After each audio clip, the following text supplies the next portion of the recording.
After exploring a tunnel with a dark and terrifying history, a couple soon learns that their home has been invaded by an uninvited darkness. The presence toys with them, but in due time, it would reveal the true horror of its nature. Will they survive, or will the abyss take them? This is the true and terrifying story of Candace and Jon St. haunting, which took place in Appalachia in 2010. And this one, as with most of the stories I've researched and covered on this channel, I wouldn't recommend watching this episode in the dark unless you like looking over your shoulder and jumping at every small noise that goes bump in the night. Nestled on the banks of the Lavisa River and surrounded by the mountains of Appalachia lies the small town of Grundy, Virginia, a place now known for community pride. It also has a dark history. From slavery to mine explosions and other accidents, these events weave a complicated web of despair. Despair that could have perhaps played a role in the story that I am about to tell. Candace St. shivered despite the warm Virginia air as she and her husband John stood before the gaping mouth of an abandoned tunnel. A jagged arch of crumbling stone loomed over them, covered in streaks of moss and graffiti. The surrounding forest was eerily quiet, as if even the animals avoided this place. Creepy as hell, huh? John smirked, his flashlight cutting through the darkness. The beam barely penetrated the tunnel's interior. It was swallowed almost immediately by thick blackness within. Yeah, let's just get this over with, Candace murmured, gripping his arm. Their friend Stacy had told them about the tunnel's legend, a story that intrigued the couple, but one that almost made them err on the side of caution. The story was that a wealthy man back in the 1800s had built this tunnel using slave labor. One night, he had caught one of the slaves with his wife. Angered at this discovery, he punished the slave responsible, and as a result, the other slaves had begun to rebel against him. In an act of rage and malice, the slave master then took the majority of his slaves and had them sealed within the walls of the tunnels, alive, forever encasing the human souls within the tunnel itself. The whispered stories of phantom voices in the dark, feeling unseen hands brushing against visitors, and worst of all, the belief that something unexplained lurked inside, watching and waiting for the unsuspecting. It was just a legend, they had told themselves, a story. But even standing at the entrance, Candace felt an inexplicable weight pressing on her chest. Candace adjusted the recorder in her hand. She had always been sensitive to the paranormal, and while John treated their ghost hunting adventures as a joke, she felt drawn to this place as if something was calling her. As they stepped inside, the temperature plummeted. Then, as John whispered a mocking, come out wherever you are," almost as soon as the words left his lips, a rush of chilly wind blasted past them, and the couple believed that they had heard a series of whispers, ones that were just beyond their ability to make out what they were saying. Candace's stomach twisted. They weren't alone. Frightened, she then asked John to leave. That night, when they returned home, things felt off. Their new house had felt warm and inviting, but that night, The air inside felt stagnant, damp, and heavy, like the inside of a tomb.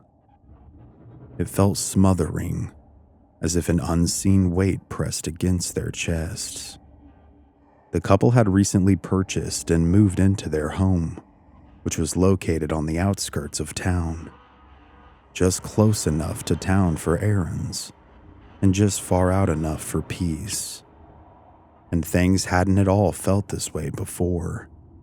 Deciding that perhaps their nerves were getting the best of them, the couple, along with their daughter, decided to lay down for the night for some much-needed rest.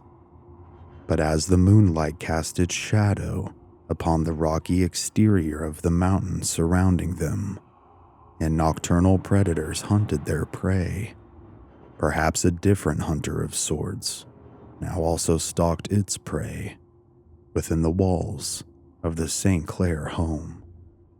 Their 5-year-old daughter JC tossed and turned in her sleep. She seemed to be calling out to someone or something. Her cries caught the attention of her mother, who quickly got out of bed herself and began to head toward her room.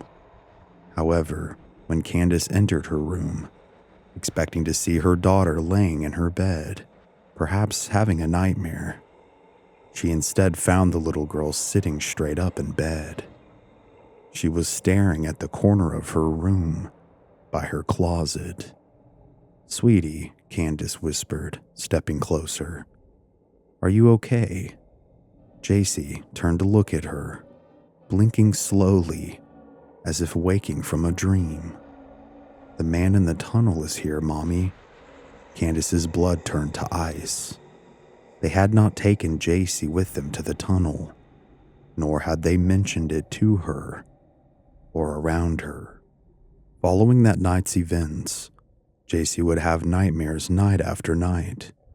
She would say that the man from the tunnel was there with her, and it scared her. Accompanying these nightmares, the young girl also soon started sleepwalking, oftentimes startling her parents awake in their own room by standing next to their bed with a glazed look in her eyes.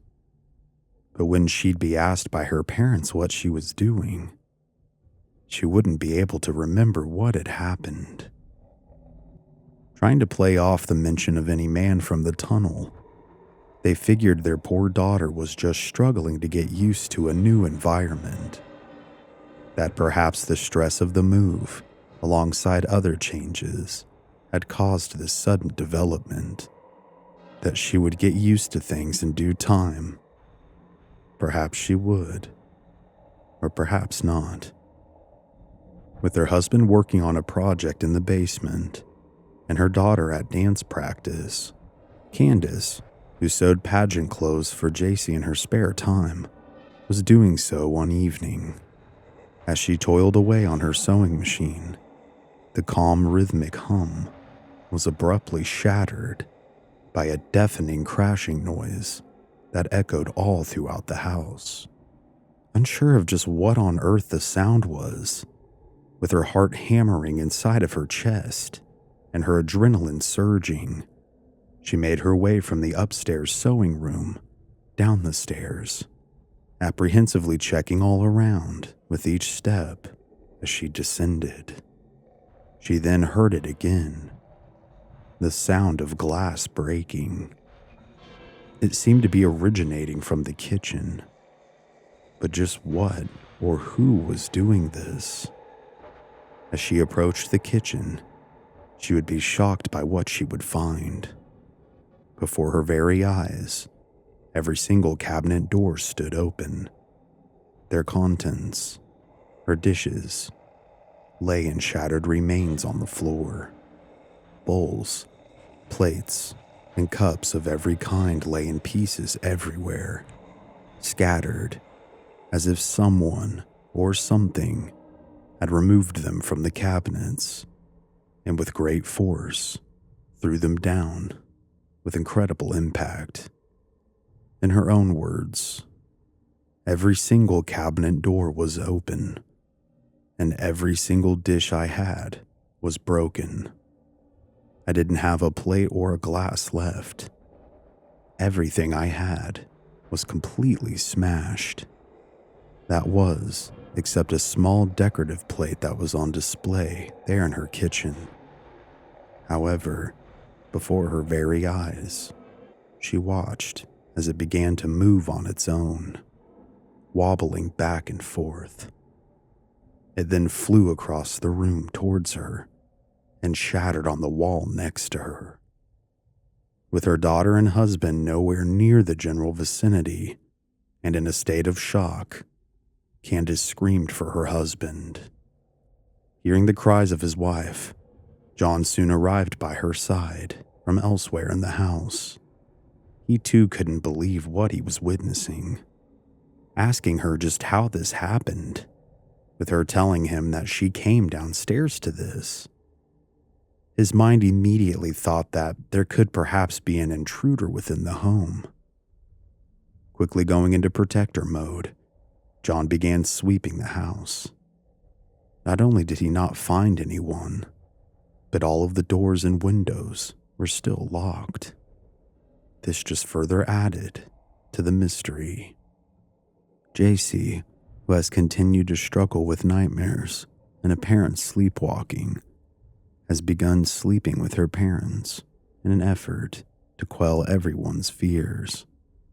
A few nights later, following the kitchen incident, as the moon hung high over the St. Clair residence, Candace wakes up out of a sound sleep. The air in the house felt heavy and damp yet again. She was sweating, and there didn't seem to be any circulation in the air.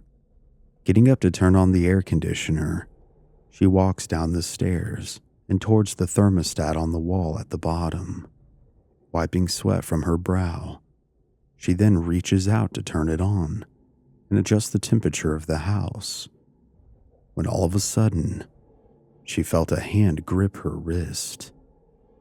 In her own words yet again, "I felt something grab my wrist, and I knew my family was asleep upstairs." My heart skipped a beat. I turned around, and there was nothing there. I was terrified. I looked down the hallway, and I didn't see anything. There was nothing there. I thought, am I going crazy? Am I just really sleepy? I wasn't sure. So, not knowing what to make of the bizarre experience, she slowly starts walking back up the stairs. Still scared, but certainly unsure, she decides that this time she'll keep the experience to herself. But whatever force that seemed to lurk in the shadows was far from finished. Over the next several weeks to come, Candace continues to experience strange manifestations within her home. Things that begin to make her second-guess herself and question her own sanity. One night, while Jon is at work, Candace puts JC to bed in her own room this time, or so she thinks. As she folds laundry downstairs, she hears her daughter still awake. Heading back upstairs and approaching her room to tell her that it's time for bed, she instead comes face to face with nothing. The room is empty. Then, from behind her, she begins to hear multiple things that are very odd, to say the least. She begins to hear the sound of her daughter giggling and laughing from the other room. And as she walks towards these sounds, she begins to hear something else. The sounds of labored, heavy breathing. Continuing to follow the sounds of her daughter's laughter, she finds herself approaching her own bedroom. Upon opening the door, thinking her daughter is playing some sort of trick on her, she instead finds her fast asleep in her and Jon's bed. Unsure yet again what to make of this very unnerving experience, she turns around and quietly shuts the door behind her. After doing so, she takes several steps down the hallway toward the direction of the stairs. The lights begin to flicker. Looking around, slightly disoriented at first, she finds her eyes landing on a figure at the end of the hallway. This figure is much too large to be a man. It stands at least 10 feet tall, and at first, given its distance from her, it appears dark as the night. However, as it begins slowly and menacingly walking towards her, she starts to make out horrid features. In Candace's own words, this thing was huge, easily 10 feet tall. It had horns and scales. I began to freeze. It's like everything froze. My thoughts and everything. There was just this one moment of absolute silence. Time stands still briefly, and then you're jerked back into reality, and then you go into survival mode. As the creature gets closer to her, she makes out its abhorrent and terrifying features. It then, staring at her with jet black eyes, protruding teeth and horns, reaches towards her with clawed hands. Almost as soon as it makes contact with her skin, a scream erupts from her lips. She is touched, but not by this creature. Instead, her screams are interrupted by her husband, who has found her screaming at the end of the hallway in front of their bedroom door. In John's words, "I had worked late that evening, and when I had got home, I found her like that, and she was incredibly upset, asking his wife, 'Candace, what's wrong?' She then tries to explain what she had seen and experienced, but words can only do so much. With first their daughter's night terrors, then their dishes being broken, and now this. She believes that there is something here in the house, and that she may have just seen what it is. John, however, feels differently. He just thought his wife may have been having a bit of an emotional breakdown, not only from being overworked, but with him having to oftentimes work long hours. He thought maybe she just needed a break to recuperate. But Candace knows what she saw. She tells him, "You know what? You can take it or leave it, but I know what I saw, and I know that there's something in this house. There's something going on here that's deeper than either of us can imagine, and I don't feel safe here anymore." This event proves to be a diverging event for the couple. Following it, Candace finds it hard to confide in her husband, and the two grow distant. One afternoon, shortly after Candace had seen the creature, she was measuring her daughter for a new pageant dress in the family living room.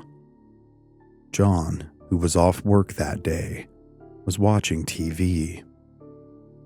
Occasionally, the TV had done strange things, such as cycle through the channels, emit a loud, high-pitched noise, or turn itself on and off without any involvement of the remote or the physical pressing of buttons. It started doing this again as the three were in the room together. Believing it to be an electrical short within that part of the house, John dismisses the TV's strange behavior. He then goes and unplugs it as it's cycling through the channels and making the high-pitched noise. The screen then goes black. As he gets back up to head to get some of his tools to take a look at the wiring, in front of all three of them, the TV turns back on, with JC asking just what the television was doing as Candace and John stare in bewilderment at it, for it's on and acting erratic. and with no power source at all at that. Neither of them know what to tell her, or even what to say for that matter. Finally, after a few seconds that feel like hours, Candace breaks the silence. She says, I don't feel safe here. We need to leave. She then tells JC that the two of them are going to go to the park. In her own words, that was my breaking point with Jon.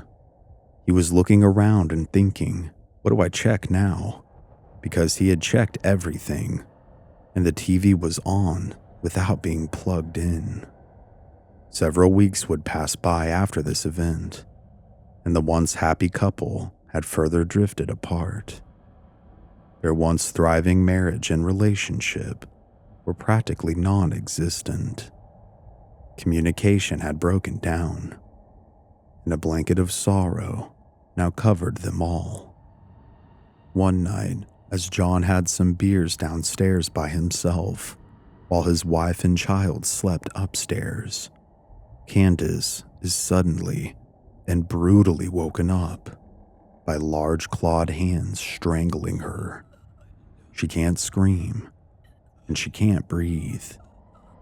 She's then thrown from her side of the bed to the other. As she rolls, gasping for air, she looks up and sees what she describes as a gargoyle-like creature, the same one she had seen in the hallway a good while ago now. Its skin was like leather, its eyes were black as the abyss, and its face was semi-human in appearance. She would later say that while she was in that moment, I felt as if this thing had taken everything else from me, and now it was going to take my life. All I could think about was that I'm going to die. I'm not going to be here anymore. My family isn't going to have me anymore. And it was the most terrifying feeling imaginable. Now off the bed and her back against the bedroom wall, the creature once again comes after her. As Jon sits downstairs, he is soon called to action when he hears the shrill screams of his wife upstairs. Rushing to their bedroom as fast as he possibly can, he finds Candace crying out in pain and in a ball on the floor. After helping her back onto the bed, she tells him that this creature attacked her. She then, wincing in pain, lifts up her shirt to reveal 3 long and huge, bleeding scratch marks across her stomach. Jon doesn't know what to make of the situation. Candace is now far past the point of trying to convince him that something is haunting their home. She instead puts her faith in her higher power. But after reaching out to dozens of churches and religious organizations, and having no help or the offer of assistance from any of them, she knows that it's up to her to fight this battle for the sake of herself and her family without their assistance. After doing research on the internet, she puts together a list of specific prayers and gets several bottles of anointed oil. She then, after a deep breath, begins the cleansing of her house. She goes room to room, putting the anointed oil on each doorway and calling out from her Bible for God to clear the home of any negative beings that could be there uninvited. From the back of the house to the front, she is cleansing and reclaiming her home. Following her efforts, she immediately notices that the environment as a whole feels so much lighter. The air seemed fresher and easier to breathe. In the coming weeks, this would continue to be the case. But in the back of her mind, she was frightened that whatever this entity was could potentially come back. Life for a time seemed to go back to normal for the St. Clairs, and although weary, they all tried to resume their normal day-to-day activities. That was until one solemn night. Jon is in the bedroom, changing his clothes after a work day, when he soon gets the sneaking suspicion that someone is watching him. Turning around and expecting to perhaps see his wife standing in the room, he is instead greeted by something very different. In his words, it looked like a person in the face, but it was distorted. It had these long horns and teeth and these scales. It just kept getting closer and closer to me. And the closer it got to me, the hotter I got. Now sweating profusely, with the creature mere inches away from him, it then points its clawed finger towards his chest. And within seconds, it's holding his beating heart. As he stands there, petrified with fear and struggling to breathe, this creature is just staring back at him with black eyes, holding his heart. Jon suddenly wakes up out of a dead sleep. Thankfully, it was just a dream, albeit a horrible one at that. After calming himself down, which takes several minutes, he finally lays his head back down to try and rest again. But when his head hits the pillow, he then starts hearing footsteps from somewhere else in the house. With his adrenaline surging and already on the edge from his nightmare, he quickly gets up to investigate. Peering out into the hallway, he sees nothing. With Candace still asleep in their bed, and now checking on their daughter, she too is asleep. Continuing to hear footsteps downstairs, he slowly makes his way down to the base level, further fearing what he may find. Glancing around at first, he sees nothing yet again, but turning back after looking behind himself, he is suddenly face to face with a massive figure. Its skin is rough and cracked, like aged leather stretched too tight over jagged bones. The eyes were pits of blackness, voids that seemed to drink the light around them. It didn't move, and it didn't blink. It only watched. But in an instant, with incredible speed, it surged toward him and grabbed him by his throat with its gnarled, clawed hand. In Jon's words, in the blink of an eye, it grabbed my neck and lifted me straight up and off the ground. It seemed like it was letting me know that it was there, that it was in control, and I wasn't. Then, almost as quickly as the attack had begun, it was over. Jon was thrown to the ground, discarded like garbage. As he lay alternating between gasping and screaming, Candace soon rushes to his aid. The touch of her hand on his arm causes his adrenaline to spike, and he shoots up to the sitting position. Then, realizing that it was his wife and not that thing, he begins to apologize profusely. After validating one another, with Jon now absolutely convinced that there is something malevolent and paranormal dwelling within the walls of their home, the St. Clairs know that they must try and seek help immediately.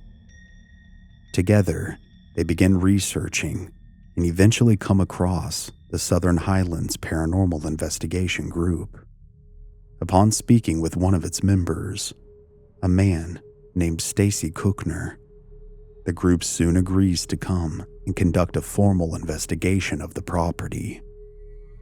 Upon arrival, Stacy and one of his colleagues decide to conduct a series of questions to whatever force may be lurking there, using the flashlight method in conjunction with an audio device in the hopes of capturing EVPs or electronic voice phenomena. The flashlight method is that one places a flashlight upright on a table and asks the spirits to reply using yes or no responses through turning off and on the light. For a good while, the team is unsuccessful in making any sort of contact. However, upon asking if whatever stalked the family had followed them from another place, the flashlight suddenly turns itself on. A follow-up question is then asked. Are you a malevolent force? The flashlight once again lights up. These questions and the following frighten and confirm what Candace and Jon already knew. The final question is, are you demonic or non-human in nature? To which the flashlight, once again, brighter than ever, illuminates the room. Stacy then tells the couple that it's important that they try and figure out why this entity followed them and from where, in order to try and rid themselves of the attachment. Candace tells him that ever since she was little, she seemed to be able to sense certain things, almost as if she's in tune with the other side. This is not information she has ever shared out loud before with anyone. Believing that Candace could perhaps be sensitive to the paranormal, and upon further inquiry, the couple remembers the tunnel all those months ago. With this information, Stacy thinks that it's possible that a demonic entity may have attached itself to Candace while they were there, due to her abilities. In Stacy's words, due to all the evil that had taken place there, and also due to its secluded nature, it was really a prime breeding ground for something dark to manifest itself. Someone who is psychic may inadvertently be open in a spiritual sense, and must be extra careful when traveling to different locations, because any negative forces may realize their presence and seek them out, leading to attachments. Believing the presence to be demonic, he tells the couple that they must cleanse the home immediately, that only good can conquer evil. In the coming days, he puts them in contact with a Catholic priest that he has worked with in the past to come and bless the home. Upon the priest's arrival, he debriefs the family. He tells them that they must be in solidarity with one another and with him.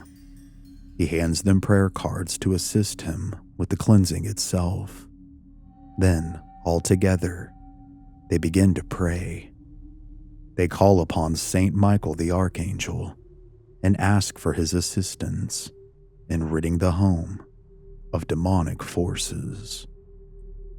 At the end of the blessing, the house feels better to everyone, lighter, as if whatever dark force that had infested their lives had perhaps been vanquished.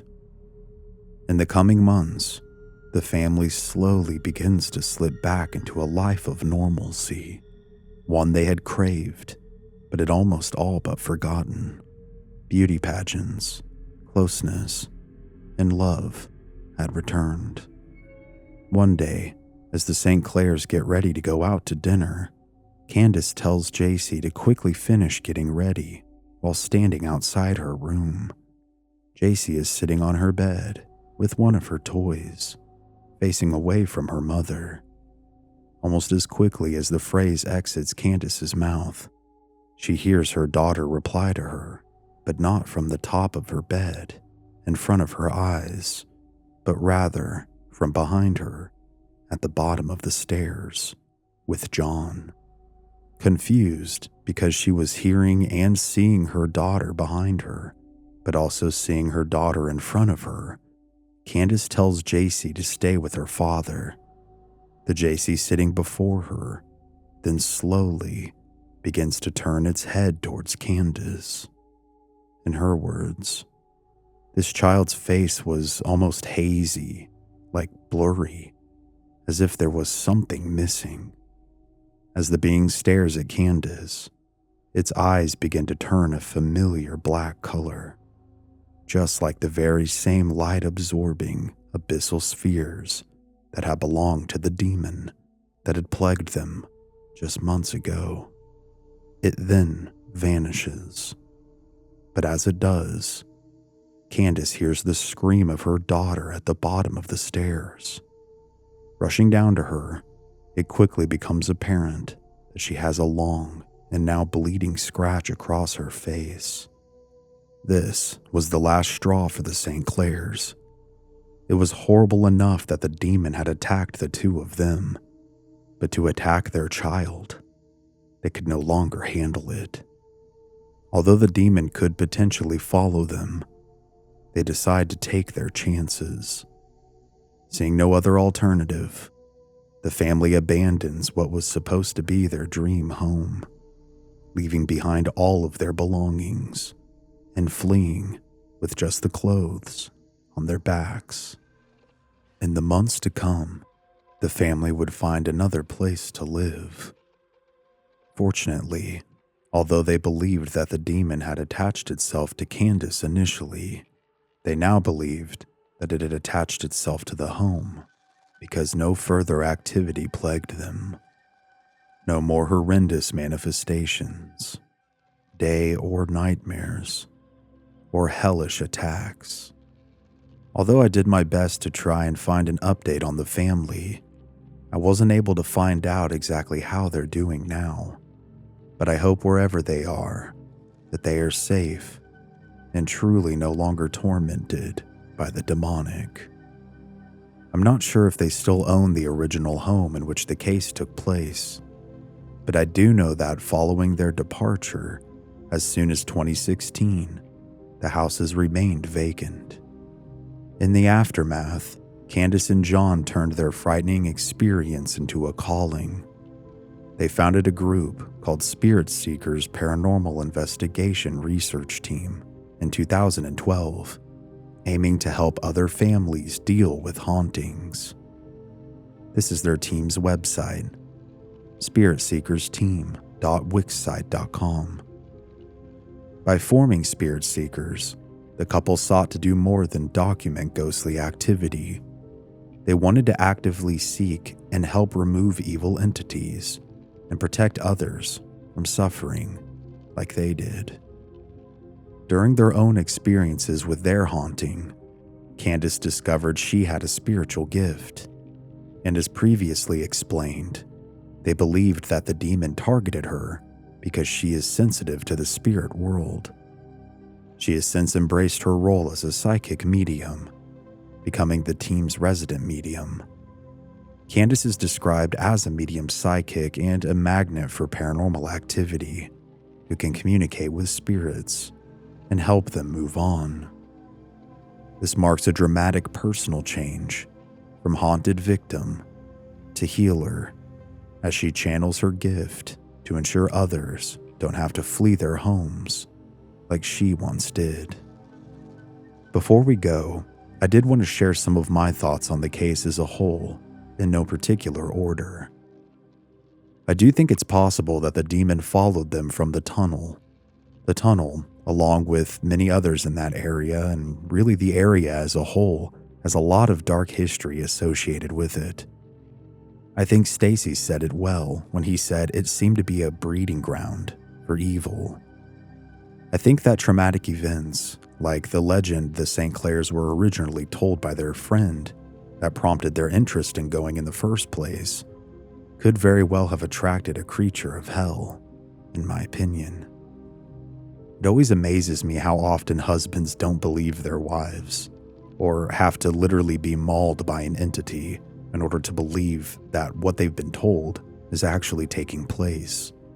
Referring to Jon and many others in cases I've covered, it's not always the case, but it certainly occurs enough that it's become a bit of a trope in these stories. I also find it interesting how Candace was experiencing these daymare type experiences with the demon. The way she describes time essentially standing still, as if she's entered a different plane of reality, or is frozen in her own time, while this entity is in proximity to her. I've heard of this in other cases, and figured it was worth mentioning, because it truly is interesting. I've heard about this in other cases, and figured it was worth mentioning. It is also very interesting that Candace's cleansing, as well as the priest's, ultimately both didn't work.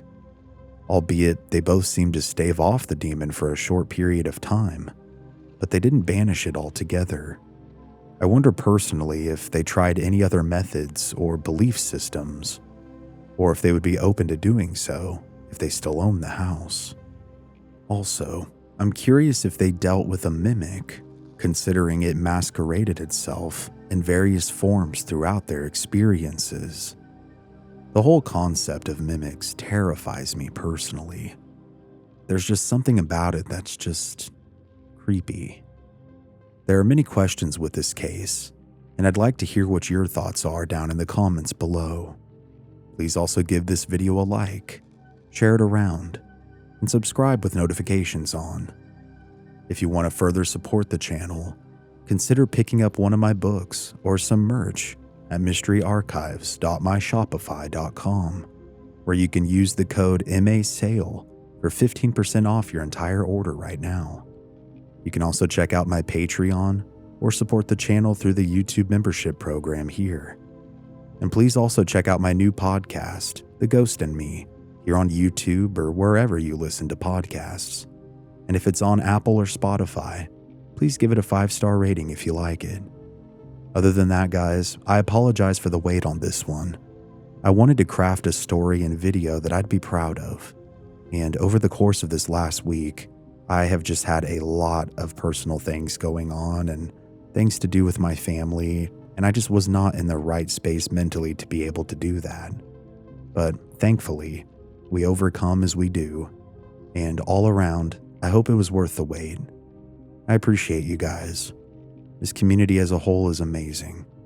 This has been Cody here at Mystery Archives, and I'll see you soon with another brand new video. Make sure to stay safe out there, and take care.